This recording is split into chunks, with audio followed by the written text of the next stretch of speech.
नमस्कार। आयुर्वेद के प्रचार प्रसार के क्रम में आपको दी जाने वाली जानकारी अत्यंत ही महत्वपूर्ण होने वाली है।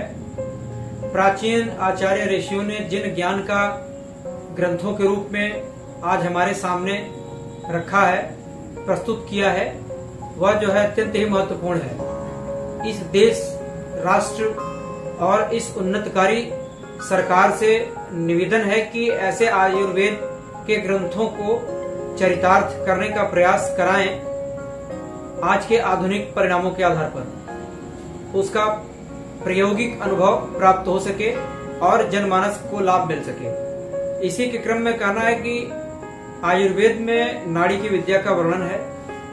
नाड़ी की विद्या बड़ी ही प्राचीन विद्या है। यह विद्या प्रायः विलुप्त सी है और जो परंपरागत चिकित्सक हैं उनके पास यह विद्या संभवतः संरक्षित है। मेरे यहाँ भी मैं 5वां व्यक्ति हूँ अपने परंपरागत चिकित्सा और उपायों के क्रम में जो स्वास्थ्य संवर्धन, आयुर्वेद प्रचार प्रसार, योग, ध्यान, प्राणायाम के विषय पर कार्य कर रहा हूँ। तो नाड़ी के विषय में जानकारी देते हुए अपार हर्ष हो रहा है कि यह आप सभी तक शीघ्र पहुंचे और इसके बारे में जान सके कि नाड़ी देख करके भी बीमारी का पता लगाया जाता है, अनुमान सही जाता है और औषधियों का लाभ लोगों को मिल पाता है।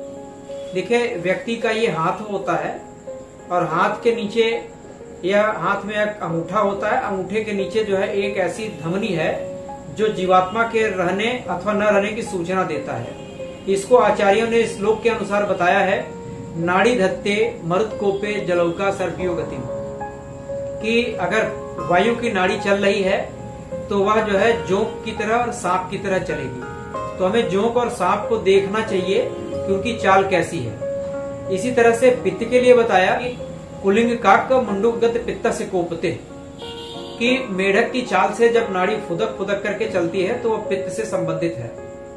और कफ के लिए बताया कि हंस परावती गति धत्ते श्लेष में प्रकोपता, जैसे हंस अपनी चाल चलता है धीरे धीरे मंद मंद गति से पैर दबा करके, इसी तरह से कफ से पीड़ित व्यक्ति की नाड़ी चलती है। तो वात पित्त कफ आयुर्वेद का संतुलन है और अगर संतुलित रहता है तो किसी प्रकार की कोई बीमारी नहीं होती है। करस्यांग अंगुष्ठ मूले याधमनी जीव साक्षिणी तच्चेष्टयम सुखम दुखम ज्ञेय कास्य पंडितम, कि हाथ में अंगूठा है और अंगूठे के नीचे नाड़ी है। अंगूठे के नीचे एक अंगुल छोड़ के यह जीवात्मा के रहने अथवा न रहने की सूचना देती है। आचार्यों ने इसको बहुत ही अच्छे प्रकार से हमें बताया है और अब रह गई है अनुभव करने की बात। तो यह परंपरागत चिकित्सा के क्रम में जो भी वैद्य कार्य कर रहे हैं इस स्वास्थ्य संवर्धन योजना अंतर्गत आयुर्वेद में, उनके पास यह विद्या संरक्षित है। तो आम जनमानस अपने ज्ञान को बढ़ाने के लिए, आम जनमानस ऐसी विद्या की जानकारी प्राप्त करने के लिए ऐसे जगह संपर्क कर सकते हैं। और मेरे यहाँ भी नाड़ी देख करके रोगों का बताया जाना होता है। तो प्रातः 7 बजे से लेकर 11 बजे तक आप किसी भी समय यहाँ पर आ सकते हैं।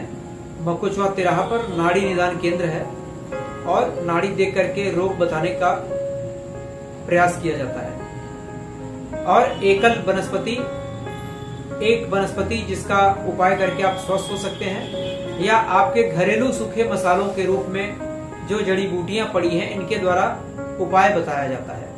और यह निःशुल्क की व्यवस्था है, तो आपका स्वागत है, आप कभी भी आ सकते हैं। मेरे द्वारा बताई गई जानकारी आपके लिए लाभप्रद है, यह ऐसा दावा नहीं करता। यह प्राचीन विद्या है, प्राचीन ज्ञान है, आप तक पहुंचाने का प्रयास किया जाना है।